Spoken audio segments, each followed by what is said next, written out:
పంట వేసిన దగ్గర నుంచి చేతికి వచ్చి విక్రయించే వరకు అన్నదాతలకు కష్టాలు తప్పడం లేదు. ధాన్యం కొనుగోలు కేంద్రాలు ఏర్పాటు చేయడంలో జాప్యం జరిగిందంటే కాంటాలు వేయడం, వాటిని మిల్లులకు తరలించడం మరో పెద్ద ప్రయాసగా మారింది.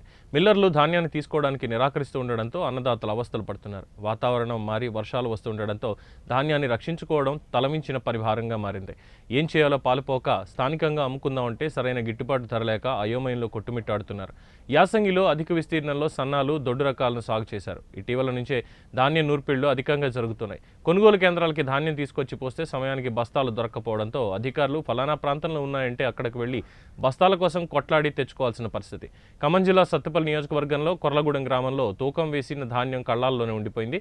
ధాన్యం కొనుగోలు చేయడం కోసం ఐకేపీ సెంటర్ ఏర్పాటు చేయగా కాంటా వేసే సమయానికి లారీలు దొరకడం లేదు. ఈ సెంటర్ వల్ల ఏ ఉపయోగం లేదని రైతులు ఆగ్రహం వ్యక్తం చేశారు. మిల్లర్లు కూడా దిగుమతి చేసుకోవడానికి నిరాకరిస్తూ ఉండడంతో రోజుల తరబడి కళ్ళాల్లోనే అన్నదాతలు నిరీక్షిస్తున్నారు. మరోవైపు అకాల వర్షాలు వస్తుండడంతో ధాన్యాన్ని కాపాడుకోవడానికి తంటాలు పడుతున్నారు. అకాల వర్షాలతో ధాన్యాన్ని తడవకుండా కాపాడడం కోసం పరదాలు, కూలీలు, ఇతర ఖర్చులు పెరిగి అన్నదాతలపై అదనపు భారం పడుతోందని ఆవేదన చెందుతున్నారు.